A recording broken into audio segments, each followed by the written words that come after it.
ہمیں اس وقت جوائن کرنے اسٹوڈیوز میں اختیار ولی خان صاحب، سینئر رہنما پاکستان مسلم لیگ نواز وزیر اعظم کے آپ کوآرڈینیٹر بھی ہیں. سر السلام علیکم، تھینک یو فار جوائننگ اس، بہت شکریہ.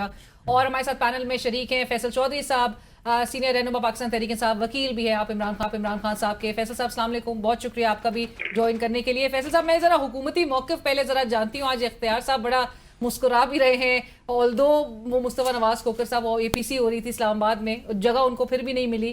وہ کہہ رہے تھے کہ آج ایک تاریخ کا سیاہ ترین دن ہے، اور جہاں پر like I mentioned opposition leader, قومی اسمبلی، سینٹ، پنجاب کے جو اپوزیشن لیڈر ہیں سب کو کنوکشنز کا سامنا. آپ لوگ سارے اور آہستہ آہستہ جتنوں کے اریسٹ وارنٹس باہر ہیں، اختیار صاحب آپ لوگ کیا کریں گے اتنی میجورٹی کا ان assemblies? Thank you very much Alina. دیکھیں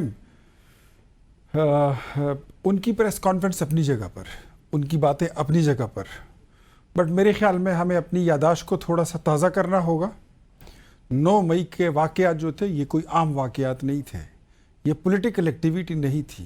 9 مئی کو یہ کوئی سیاسی جلسہ یا ریلی نہیں تھی. 9 مئی کو وہ ایجنڈا، اس ایجنڈے کی تکمیل کی کوشش کی گئی تھی جس کی انڈیا 75-76 سالوں سے تاک لگا کے اور گھات لگا کے بیٹھا ہوا ہے. ابھی ریسنٹلی 3 مہینے پہلے آپ پہ انڈیا نے حملہ کیا تھا. انہی کا ٹارگٹ ہوتا ہے آپ کا جی ایچ کیو، انہی کا ٹارگٹ ہوتا ہے آپ کے حساس اداروں کے دفاتر، آپ کی ایٹمی قوت.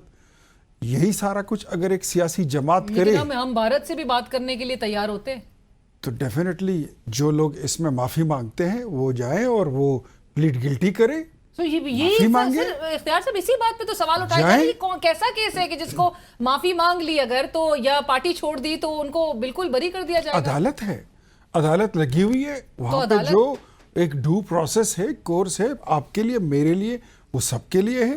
کیا اگر کوئی پارلیمنٹیرین بن جائے تو وہ قانون سے مبرہ ہوتا ہے؟ کیا اگر کوئی پولیٹیکل لیڈر بن جائے تو اس کے پاس یہ لائسنس ٹو کل آ جاتا ہے کہ وہ جی ایچ کیو پہ جا کے حملہ کرے گا؟ جن کو کنوکٹ کیا ہے ان کا کہنا یہ ہے کہ there was no evidence, there was no footage. جو فوٹیجز تھی وہ تو مانگتے رہے کہ فوٹیجز آپ دکھائیں، وہ تو اپولوجی بھی کرنے کو تیار. آپ نے خود نہیں دیکھی وہ فوٹیجز؟ وہی تو عدالت میں جمع کرانی تھی، جو اسٹار وٹنسز آئے تھے. ویسے میں آپ سے پوچھ رہا ہوں، کیا آپ نے ریڈیو پاکستان کو آگ لگاتے ہوئے نہیں دیکھا؟ اچھا بالکل سب. کیا آپ نے کور کمانڈر ہاؤس، جناح ہاؤس لاہور میں توڑ پھوڑ نہیں دیکھی؟ یہ ایویڈنسز کورٹ آف لاء میں سبمٹ ہونی تھی، اسٹار وٹنسز تھے. یہ جج جو ہے نا عدالتیں یہ بھی ایلینز کی نہیں ہے سر، لیکن بری کیا آج ہی کے دن میں، بلکہ فیصل چودھری صاحب. میں سمجھتا ہوں کہ جن لوگوں نے اس ملک کے حساس اداروں پر آئی ایس آئی کے دفاتر پر حملے کیے ہیں وہ کسی رعایت کے مستحق ہیں. اور فیصل چودھری صاحب کو تو میں مبارکباد دیتا ہوں، میں جنرلی ان کو اوورآل مبارکباد دیتا ہوں. ان کے لیے تو ویسے بھی آج خوشی کا دن ہے، تو فیصل صاحب کے لیے، ان کے بھائی فواد صاحب کے لیے، ان کو بھی مبارکباد قبول ہو. اور پاکستان کے وہ محبان وطن جو ملک سے پیار کرتے ہیں، جو یہ سمجھتے ہیں کہ انڈیا ہم پہ حملے کی سوچ بھی نہیں سکتا، اور جب بھی اس نے حملہ کیا منہ کی کھانی پڑی. آج میرے خیال میں جو یہ مسکرینٹس تھے جنہوں نے پاکستان کی بنیادی اساس پر، ملک کی سالمیت پر، وقار پر حملے کیے تھے، چاہے وہ کوئی پارلیمنٹیرین ہو، سیاستدان ہو، لیڈر ہو، جج ہو، جنرل ہو، صحافی ہو، ان سب کے لیے پھر قانون ایک ہونا چاہیے. فیصل صاحب لیکن پاکستان تحریک انصاف آپ کی جماعت ہے دوسری طرف، جس کی لیڈرشپ کہتی ہے کہ شواہد، شہادت، گواہی، اس کی کوئی سٹینڈنگ نہیں ہے اور بڑی مضحکہ خیز ہے. اور ایک سرٹن پالیسی تھی، سلمان اکرم راجہ صاحب آپ سے کچھ دیر پہلے کہہ رہے تھے، ایک سرٹن پالیسی ہے جس کے تحت یہ فیصلے کیے جا رہے ہیں، کچھ کو بری کیا جا رہا ہے اور کچھ کو 10 سال کی سزائیں سنائی جا رہی ہیں. فیصل صاحب دیکھیے علینا، اس میں بات یہ ہے کہ بالکل سیاسی مقدمے ہیں، سیاسی طور پر انوالومنٹ بھی ہیں اور سزائیں سنائی جا رہی ہیں، لیکن آن دا ادر ہینڈ آپ نے سلمان راجہ سے یہ سوال نہیں کیا کہ آپ کی قانونی حکمت عملی کیا تھی. میں نے بالکل کیا، آپ نے آرڈر پڑھا ہے، ججمنٹ پڑھا ہے، وہاں پہ کسی نے جا کے تکلیف ہی نہیں کی کہ اپنا ایویڈنس کرائیں. دیکھیے یہ سیاسی کیسز وہ کہہ رہے تھے اسٹریٹجی بھی ہے، ڈیفنس بھی پرووائڈ کیا، ایویڈنس بھی دیے، لیکن ایک پالیسی جو ہے وہ ڈومینیٹ کی ہے، پریویل کی ہے. نہیں، یہ ان کی بات اس لیے کمزور ہے نا. 70 آدمی ایکوٹ ہوئے ہیں، ٹھیک ہے، اس میں کوئی ایک نہیں، 70 آدمی، مطلب 1-2 کی بات چھوڑ دیں آپ. گزارش یہ ہے کہ میں جب 4 مہینے کی ڈائریکشن ہوئی سپریم کورٹ سے، میں نے عمر ایوب صاحب کو فون کیا، میں نے कंवल जोसेफ को फ़ोन किया, हामिद रज़ा साहब को फ़ोन किया, सब दोस्तों को फ़ोन करके मैंने कहा कि आप अपना केस संजीदगी से लीजिए, ये केस आपके गले पड़ जाएगा, आप इस चीज़ को बिल्कुल आमियाना तौर पे मत लीजिएगा। तो क्या उस दिन जवाब मिला से, था आपको आगे अलीना, से मैं फैसल साहब? आपको बताऊं, हाँ करते हैं, उसके बाद कुछ भी नहीं। और मैंने इवन एक एक डॉक्यूमेंट हमारा जो है ना, हमारी एक्टिविटी एक एक डॉक्यूमेंटेड थी। हमने वो उस पे अदालती फैसले दिए हैं, हमने वीडियोस दिए हैं, हमने अपना गवाह पेश किए हैं, हमने अपना पूरा सबूत दिया है। गुजारिश ये है कि आप केस को संजीदगी से लड़ें। बट आप समझते हैं कि ये एफआईआर गलत थी जिसमें सबको अक्यूज किया गया था, ये एफआईआर ही गलत थी, and if part of it is wrong then all of it is wrong? नहीं, ये सियासी केसेस हैं, इसमें कोई शक की बात ही नहीं है कि सबको सियासी तौर पे इन्वॉल्व किया गया। और इख्तियार साहब जिस उसका तरह से कह रहे हैं कि criteria- माफी मांग लेते तो इनको फिर छोड़ दिया जाता। देखिए ना, माफी तो वो मांगे ना जो वीडियो फुटेज में नजर आ रहे हैं, तो जो वहां पे वीडियो फुटेज में नहीं है या वहां पे वैसे ही मौजूद नहीं है, तो जिन्होंने कोई काम भी नहीं किया, कोई गलती भी नहीं की, देखिए, आप उनसे कह रहे हैं कि माफी मांगे। हाँ, मैं इख्तियार साहब की तरफ यही बात देख मतलब रहा हूँ। इख्तियार साहब मतलब एक शख्स जो है वो माफी का भी क्राइटेरिया होना चाहिए। बिल्कुल होना चाहिए। एक शख्स, उमर अयूब साहब की एक मिसाल लीजिए, वो कहते हैं कि जी मैं एक ही वक्त पे फैसलाबाद में भी था, मुल्तान में भी था, सरगोदा में भी था, गुजरावाला में भी था, पिंडी में भी था, लाहौर में भी था। ये सबके साथ है, बाय द वे, ये सबके साथ, एग्जैक्टली, ये सबके साथ। दो चीज़ें जहन में रख लें। 9 मई तो इस मुल्क में हुआ है, इसको कोई डिनाई कर सकता है? Nobody can deny it. PTI उसके पीछे थी, इसको कोई डिनाई कर सकता है? Nobody can deny it. जिनके पास एविडेंसेस थी, अब फैसल चौधरी साहब ने अपने भाई का मुकदमा लड़ा, एविडेंसेस दिए, इन्होंने उसको कन्फ्रंट किया, जो इन पे चार्जेस लगे थे, मेरे लीडरशिप को भी कहता रहा, ठीक है ना। फवाद चौधरी साहब उनको वो बरी हो जाते हैं, 70 लोग और बरी हो गए। लेकिन फवाद चौधरी साहब पीटीआई में है भी नहीं। अच्छा, नहीं, आप उनको पीटीआई से बाहर कह भी नहीं सकते। उनका तो के हवाले से तो कहा गया था कि इमरान खान साहब बाहर रहेंगे, फिर री इंडक्शन। लेकिन नहीं है, वो पीटीआई में उनके पास कोई की रोल नहीं है, वो पीटीआई में किसी ओहदे पर नहीं है, लेकिन वो पीटीआई का हिस्सा है, बिल्कुल है। ये अपने फैसल जो छोटा भाई है, ये रोज टीवी पे बैठ के इमरान खान की वकालत नहीं करता। ये एक ही घर है, एक ही भाई है, एक ही नैरेटिव है, एक ही यक कदम यक आवाज चलते हैं, इसमें तो कोई शक नहीं है। लेकिन इन्होंने बड़ा सेंसिबली, जितने लोग हैं जिन्होंने सेंसिबली अपना केस डील किया, उन्होंने कन्फ्रंट किया, फेस किया और फिर एविडेंस दिए, उनके वो बरी हुए हो गए।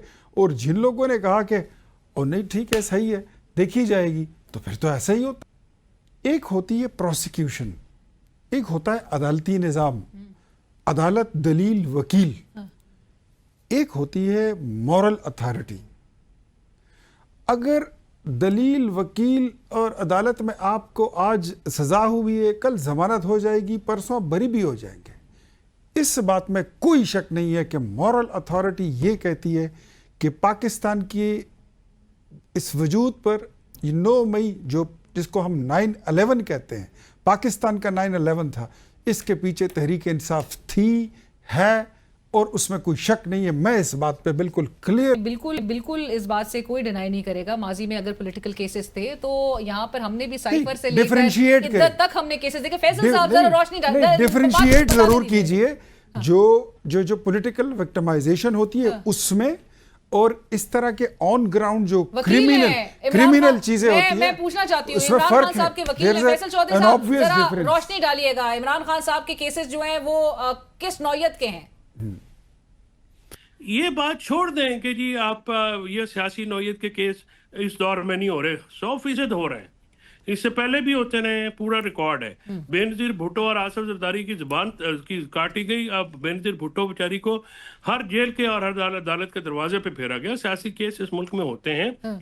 अब बात यह है कि आप इमरान खान साहब के ऊपर आपने कोई 250-300 मुकदमा किया हुआ है, ठीक है, कि जी वो यहाँ पे भी थे, वहां पे भी थे, ये था, वो था, एविडेंस किसी के पास है कोई नहीं। गुजारिश ये है कि आप ये कह रहे हैं कि पीटीआई बतौर जमात, जब हम उसमें शामिल नहीं है, शाह महमूद शामिल नहीं है, उमर अयूब शामिल नहीं है, कोई और नहीं शामिल, तो आप, अगर मैं तो यही कह रहा हूँ ना, मेरा स्टांस डिफरेंट है।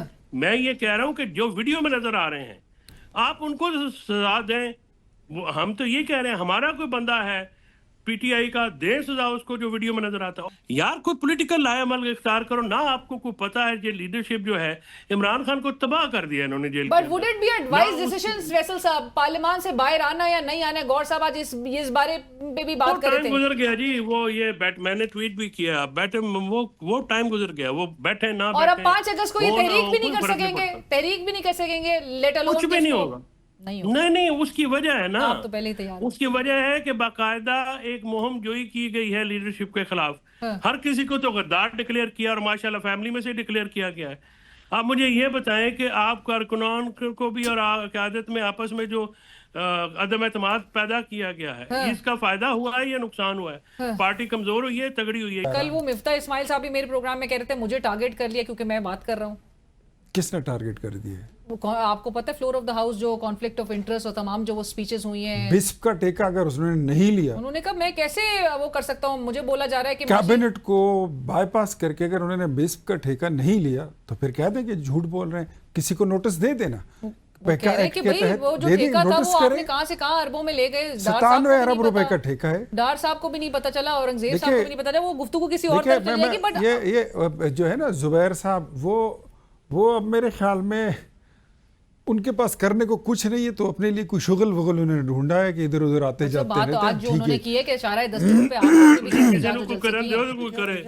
मैं बताता हूँ आपको कि ये जो आप किसी को कुछ करने दें तो वो करे, हर किसी के पीछे तो लाठी लेके पड़ जाते हैं। तो यार आप तो मजे से बरी हो गए, और क्या करने दें आपको? क्या वो अल्लाह के बंदे अगर हम बरी हो गए तो नजर ना लगाएं, अभी 31 केस आपने हमारा बंदोबस्त किया हुआ है, हम अल्लाह को, और मैं बिल्कुल आज नाखुश हूं। मुझे ये पता है कि आप बेगुनाह हैं। देखिए फैसल, मुझे ये मालूम था, बड़ा बोझल है, मुझे ये मालूम था कि आप और आपका भाई फवाद चौधरी आप कोई भी ऐसी हरकत नहीं कर सकते। मुझे अंदाज़ा इतना था कि जिसमें आप गिल्टी फाउंड होंगे उसमें फाइन होंगे कि यार आपने किसी ऐसे ही वारदात में हिस्सा लिया था। हाँ, इम्तिहान आते रहते हैं, गुजर जाते हैं, चले जाते हैं। अल्लाह ने आपको सुरखरू किया। बट इफ्तियार साहब इतनी अच्छी डेवलपमेंट थी पाकिस्तान के अमेरिका के साथ ट्रेड डील, आज फिर वो विक्टिमाइजेशन उनका शोर जो है वो पीटीआई बना रही है कि सियासी इंतकाम लिया जा रहा है। इसको ना कहें, ये मैं आपको इन्होंने भी एक बात की, आपने भी कहा कि फलाना जो है उस एफआईआर में भी है, इसमें भी है, उसमें भी है। 9 मई की जो एक वारदात है इसमें सैकड़ों हजारों वारदातें शामिल हैं। यही मास्टरमाइंड थे, यही लोग थे जिन्होंने इसको बनाया था प्लान कि आप चकदरा फोर्ट पर एग्जीक्यूट करेंगे, आप जाकर रेडियो पाकिस्तान पर करोगे। साजिश वाले वो जो विटनेसेस थे, वही बात अभी बार बार फिर दोहराई जाएगी कि विटनेसेस के बयान में इतने क्रॉस एग्जामिनेशन में बहुत चीजें जो है वो सामने एक्सपोज हो गई। फुटेजेस फैसल साहब ने जिस तरह का फुटेजेस में जो नजर आए बिल्कुल सजा दें, जो इंतजार फैला रहा था, जो जलाओ गिराओ कर रहा था। फैसल अच्छा वकील है। ये इख्तियार साहब बहुत शुक्रिया प्रोग्राम में ज्वाइन के लिए। फैसल साहब thank you so much for joining us and with this will go for साथ रही।